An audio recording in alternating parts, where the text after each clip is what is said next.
오늘 성경에 나오는 오순절 날에 제자들에게 하나님이 부탁한 내용이 있어요. 그런데 그 때는 어떤 때냐? 예루살렘을 떠나지 말고 하나님의 약속을 기다릴 때다. 그렇게 말하니까 예수님의 말씀대로 박해가 있고 견디기 힘든 예루살렘의 제자들과 예수님의 육신의 가족과 그리고 120문도가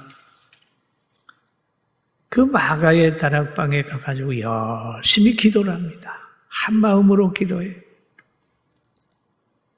그들은 하나님의 약속을 믿고 예루살렘에서 열심히 기도했습니다. 기도할 때였어요, 그들은. 그랬더니 변화가 오는데 성경은 이렇게 얘기를 합니다. 혼련이 하늘로부터 그러지. 급하고 강한 바람 같은 소리가 있어 그들이 앉은 온 집에 가득하며 마치 불의 혀처럼 갈라지는 것들이 그들에게 보여 각 사람 위에 하나씩 임하여 있더니 그들이 다 성령의 충만함을 받고 성령이 말하게 하심을 따라 다른 언어로 말하기를 시작하니라. 그렇게 얘기를 합니다. 그런 역사가 났다. 여기에 보면 하늘로부터 급하고 강한 바람 같은 소리가 있어. 그럼 이 마가의 다락방에 임한 하늘로부터 강한 바람 같은 소리는 우리가 보는 세상의 하늘이 아니라 그들 영적 속에 그들의 내면의 속에 강한 변화를 체험하게 되는 거죠. 내면의 세계 체험입니다.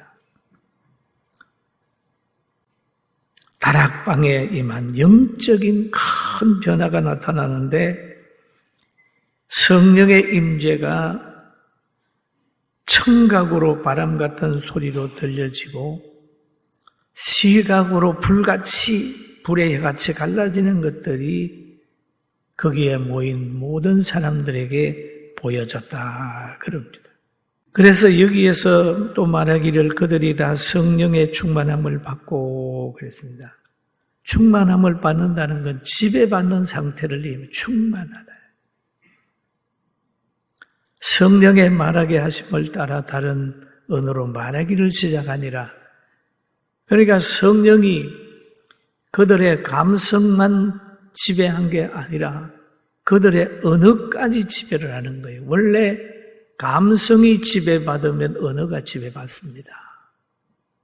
여러분 화나면 좋은 말을 합니까? 욕하잖아요. 분노하면 분노된 말을 하잖아요. 성령을 받으니까 그들의 언어까지 하나님의 통치를 받게 되는 겁니다. 지성과 감성이 변화를 체험하게 되고 언어 역시도 하나님이 주장을 하게 돼 있었습니다. 그러니까 갈릴리 사람들이 쓰는 언어가 아니라 거기에 천하 각국에서 예루살렘을 찾아온 그들의 언어로 들을 수 있도록 갈릴리 사람들이 이 얘기를 하는 거예요. 신비한 거죠. 방언으로 하나님의 신비한 세계를 이 얘기를 하는 겁니다. 그러니까 이 소리를 들은 사람들이 성경에 그런 말 있죠. 이 소리가 난 후에 큰 무리가 모여 각각 자기의 방언으로 제자들이 말하는 것을 듣고 소동하여 다 놀라 신기하게 여겨이르되 보라, 이 말하는 사람들이 다 갈릴리 사람이 아니냐? 그런 말. 각처에 모인 이들이 소동하는 거예요. 듣고 소동하는 거예요. 다 놀라 신기하게 여겼다.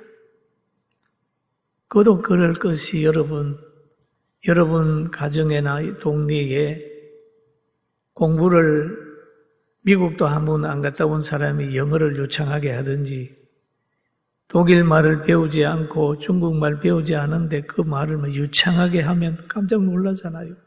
아유, 저 사람이 언제 저 언어를 배웠지?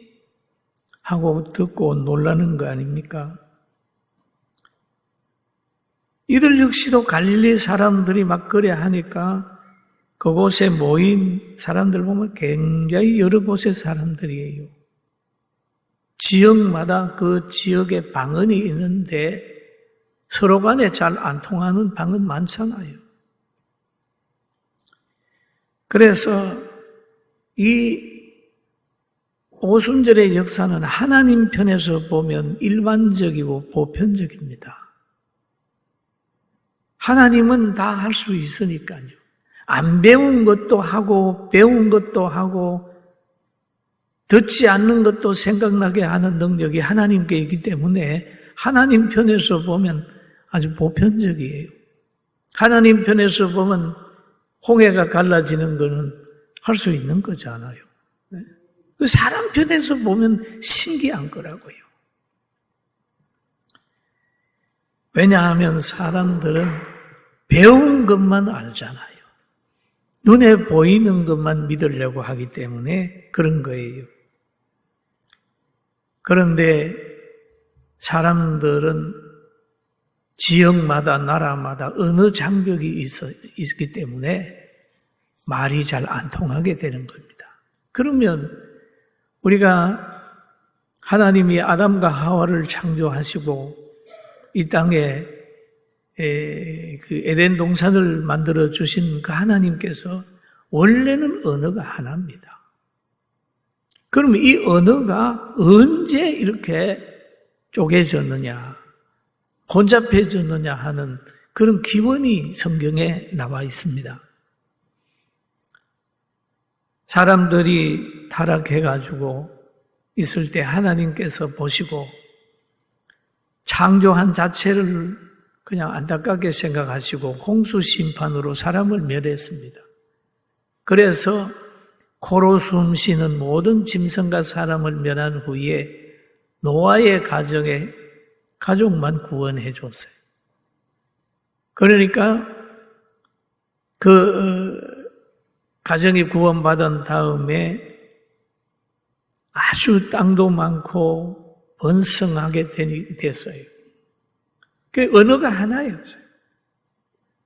언어가 하나니까 그들은 이 언어가 하나가 된 걸 가지고 뭘 하려냐 하면 자기들의 세상을 만들려고 하는 욕구가 있는 거예요. 사람이 절대 권력을 가지든지 힘을 가지든지 뭔 걸 가지면 자기 교만해져 가지고 뭔가 하려고 하는 욕구가 있기 때문에 하나님을 대적하는 행위를 하게 되는 겁니다. 그래서 홍수 후에 언어가 하나인 그들이 서로 이런 말을 하고 있습니다. 창세기 11장에 보면 들은 말이 11장 3절에 이렇게 기록하고 있습니다. 서로 말을 하되 자 벽돌을 만들어 견고히 굳자하고 이에 벽돌을 돌을 대신하여 역청으로 진흙을 대신하여 또 말하되 성읍과 탑을 건설하여 그 탑 꼭대기를 하늘에 닿게 하여 우리 이름을 내고 온 지면에 흩어짐을 면하자. 그렇게 얘기를 하는 거죠. 그냥 이 탑을 쌓자. 탑을 쌓자. 그 쌓는 목적이 우리 이름을 나타내고 하나님이 없는 거예요. 하늘에까지 닿게 하고 우리 이름을 나타내고 흩어짐을 면하자. 이 바벨탑이잖아요. 그럴 때 하나님이 창세기 11장 7절에 보면 이런 말씀을 자 우리가 내려가서 거기서 그들의 언어를 혼잡하게 하여 그들이 서로 알아듣지 못하게 하자 하시고 그 언어를 혼잡하게 된 거죠. 이때 언어가 혼잡하게 된 겁니다. 그런데 이 언어가 혼잡하게 됐는데 이 혼잡한 언어가 오순절 마가의 다락방에서 제자들이 성령을 받음으로 해가지고 혼잡한 언어 세계를 극복을 하고 그들에게 진리를 증거했다는 내용이 오늘 기록이 되어 있어요. 할렐루야. 하나님의 나라 가면 언어가 하나. 언어뿐만 아니라 교만한 사람에게는 말 안 통하는 사람이 많이 생기게 되어 있습니다. 뭐 갈등한다잖아요. 마음이 하나 안 된다고 하는 말은 거기에는 목적이 다르기 때문에 마음이 하나가 안 되는 겁니다. 그리고 하나님이 용납하지 않는 게 있어요. 우리가 하나님이 아주 걸작으로 만든 것이 있죠. 아담과 하와가 하나님의 형상으로 만들어졌습니다. 그래서 하나님이 그를 에덴 동산에 살게 했어요. 아주 좋은 곳에 살게 했어요. 이들은 거기에 사는 데는 전심으로 살아야 됩니다. 하나님의 마음으로 살아야 됩니다. 하나님의 지식으로 살아야 됩니다. 하나님의 통치 받고 살아야 되는 거예요. 순종하면 살아야 되는 거예요. 그래야 하나님이 주시는 환경을 누리면서 살 수가 있는데 여기에 뱀심이 들어갔습니다. 뱀의 사상이 들어가가지고 하나님같이 되려고 하는 욕구가 생겨나 버려서 하나님이 먹지 말라고 하는 선악과를 따먹는 거예요. 여러분, 에덴 동산에서는 뱀심이 견딜 수가 없어요. 용납되지 않아요. 할렐루야. 교회에서도 마찬가지입니다.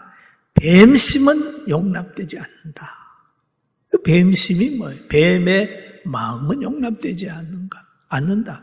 거짓말하고 시기하고 용납하는 이런 것들은 하나님의 나라에 용납되지 않는 거다.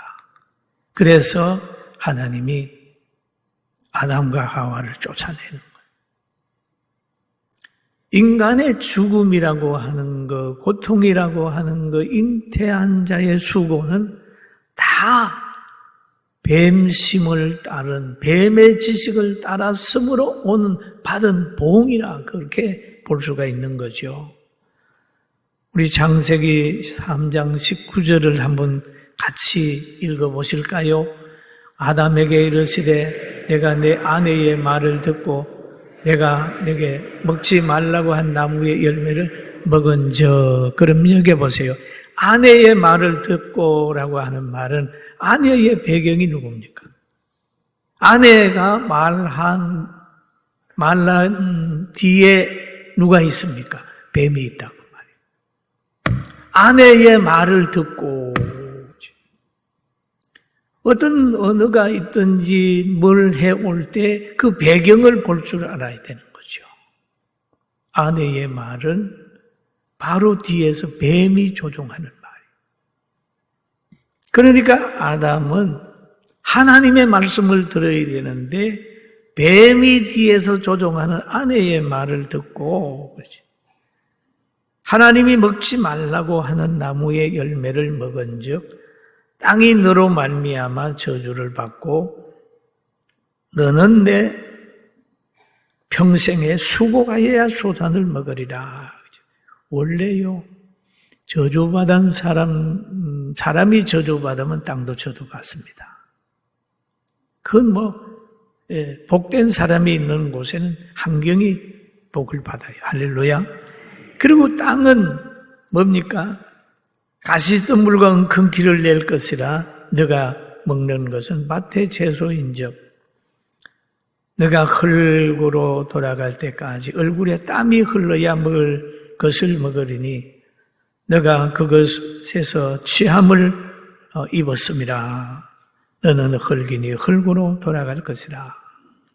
여기에서 하나님이 아담에게 한 말입니다. 그게 우리한테 다 적용이 돼서 우리에게 원죄로 쭉 내려가지 않습니까? 그런데 우리가 제도와 허물로 우리가 다 죄 가운데 있는 거예요. 그게 예수님이 오셔가지고 제 문제 해결하고 성령님 오셔서 우리의 영혼 살려내고 우리에게 여러 가지 회복을 주려고 하기 때문에 우리는 예수님을 믿고 성령의 인도함을 받아 사는 겁니다. 할렐루야. 그래서 오순절에 보면 그 언어의 장막이 다 이제 무너져가지고 예루살렘에 모인 경건한 유대인들이 하나님의 말씀을 듣게 됐다라고 하는 내용이 오늘 본문의 내용입니다. 그래서 또한 하나님께서는 약속을 믿고 순종하는 사람에게 성령을 준다. 예루살렘에서 성령이 그들에게 임재했다. 또 하나님은 성령을 받은 그 사람들을 통하여 복음을 전한다. 하나님의 나라의 기쁨을, 신비스러움을 그들에게 전하게 되는 겁니다. 오늘은 성경에 보면 그럽니다. 사도가 함께 모여 그들에게 분부하여 이르시되 예루살렘을 떠나지 말고 내게서 들은 바 아버지의 약속하신 것을 기다리라. 그렇게 1장 4절에 이 얘기를 합니다. 이 말을 들은 제자들이 예루살렘을 떠나지 아니하고 마가의 다락방에서 가서 기도를 합니다. 이게 오순절의 역사로 연결이 되는 거예요. 그러면 성령 받은 사람은 성령의 지배를 받아가지고 온 사람들에게 복음을 전파하게 되는 겁니다. 여기에서는 인간의 소리가 아닙니다. 이성의 소리가 아니라 천상의 소리, 하나님의 신비스러운 말씀을 전하는 거죠. 또 이들 중에 한 사람, 사도 요한 같은 사람은 그렇게 많은 사람이 죽이려고 했지만은 그는 죽지 아니하고 밤모섬까지 유배가 가지고 계시록을 기록을 해서 오늘날 성경 제일 마지막 장에 붙어 있지 않습니까? 하나님은 성령의 사람을 통하여 일하시고 복음 전파한다는 사실을 알고 우리도 성령의 사람이 되기를 주님의 이름으로 축원합니다. 아멘. 그리고 신들린 자의 언어를 여러분이 아시지요? 성령에 붙들린 사람은 성령의 감동으로 사랑을 얘기하고 기쁨을 얘기를 하고 감사를 얘기하고 전능자를 소개하고 많은 사람을 천국으로 인도하는 소망을 주는 말씀을 전한다고 하면 이 악령이 들린 사람들 보면 분노하고 정죄하고 그렇게 합니다. 그리고 악령이 들린 사람들 보면 막 대단하잖아요. 악한 말을 하잖아요. 그런 사람을 가르쳐서 우리는 그러잖아요. 좀 이상하다. 성경이 표현돼 미쳤다라고 얘기를 하잖아요. 미쳤다. 그런데 우리는 미쳐도 예수님께 미치면 사랑하게 되고 절제하게 되고 행복하게 되는데 돈에 미치고 마약에 미치고 권력에 미치고 그래 돼버리면 사람을 괴롭히는 사람이 될 수 있기 때문에 이왕 미칠 바에는 예수 믿고 미칩시다. 아멘. 그렇게 되는 거예요. 그리고 여기에 있는 사람들을 보면은 놀랐다 그런 말이 있죠. 놀랐다. 많은 사람이 신비하게 생각하고 놀랬다. 왜 놀랍니까? 자기들의 생각하고 너무 차이가 있으면 놀라는 거예요. 그런데 오늘 하나님을 우리가 생각을 해보면 하나님이 선택한 사람이 있는데 바울 사도라고 하는 사람이 처음에는 사울이었어요. 사울인데 이 사울은 예수 믿는 사람들을 그렇게 싫어했어요. 막 스데반을 죽이는데 앞장섰던 사람이고 예수 믿는 사람들을 잡아 죽이려고 또 예루살렘에 끌고 오려고 결박시키는 건세를 가지고 저 다메섹에 가다가 예수 만났어요. 예수님 만난 후에 성령을 받게 되니까 그러면 그의 삶이 완전히 바꿔졌습니다. 그래가지고 그가 성령의 인도함을 받아서 복음을 전하게 됐어요. 그랬더니 이 사람을 사도행전 26장에 보니까 이런 말이 있어요. 베소도라고 하는 사람이 있습니다. 아주 대단한 사람이죠. 크게 소리 질러 이르되 바울아 너가 미쳤도다. 자기 이성으로 생각이 안 되는 거 미쳤다도다. 여러분 예수 믿고 혹시 미쳤다 소리 들어보셨습니까? 들어봤다면 감사하고 할렐루야 하길 주의 이름으로 축원합니다. 왜? 보통 사람 보고 미쳤다 소리 안 해요. 타협하는 사람 보고 미쳤다 소리 안 해요. 그냥 진리 가운데 쫙 가는 사람들 보고 미쳤다고 그랬는데 결국 미쳤다고 하는 그 사람은 나중에 와서 무릎을 꿇게 되는 걸 많이 경험하게 되는 거예요. 그리고 바울 사도도 그렇고 예수님이 역사를 하게 되니까 하나님의 역사로 사랑의 역사로 귀신을 쫓아내는데 많은 사람들이 예수님을 바알세불을 힘입어서 귀신을 쫓아낸다고 하고 예수님을 막 조롱하고 그랬습니다. 얼마나 조롱했느냐 하면 막 침을 뱉고 머리를 막 갈대로 치면서 그렇게 조롱했어요. 여러분 신앙생활 하다가 또는 무시당하고 조롱받을 때라도 주님 생각하면서 성령 충만해서 기쁘고 할렐루야 찬송하게 되길 주의 이름으로 축원합니다. 여기에 술 취했다라고 하는 말, 새술에 취했다라고 하는 말이 있어요. 여기에 이들이 볼 때 어떻게 보였길래 새술에 취했다고 했을까요? 그들에게 두려움이 있었겠습니까? 그의 자연스러움과 두려움이 없고 그냥 하는 그런 모습을 보고 이야 새술에 취했나 보다 그랬다. 여러분 우리는 성령 받아서 한격에 매이지 말고 환하게 웃으면서 누가 봐도 평안한 사람으로 보여지게 되기를 주님의 이름으로 축원합니다. 할렐루야. 그러나 정상이 미친 사람으로 보일 때가 있으니까 말을 보지 말고 성경을 보면서 위로받게 되기를 주의 이름으로 축원합니다. 아멘. 그래 예수 여기에 성령 받은 사람은 아주 정상이었어요. 아주 정상이었어요.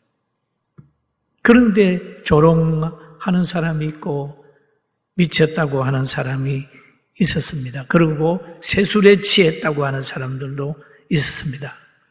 오늘 여러분 우리는 오순절 마가의 다락방에서 성령 받은 이들의 모습을 가지고 초대교회를 이끌어 가는 것처럼 우리 모두가 그렇게 되고 영육간에 행복하기를 여러분의 가정에 행복하기를 주의 이름으로 축원합니다. 병원에 있는 분들도 회복되기를 주의 이름으로 축원합니다. 가정에 계시는 분들도 그 가정에서 승리하기를 주의 이름으로 축원합니다. 해외에 있는 분들도 승리하면서 잘 마치고 돌아오기를 주의 이름으로 축원합니다. 여러분 오늘 한국교회는 그럽니다. 예배를 회복하자 특별히 기도하는 날로 오늘 정해서 교회마다 열심히 회복을 위해 기도하게 될 겁니다. 오늘 이 시간 여러분 성령 안에서 온전히 회복되기를 주의 이름으로 축원합니다.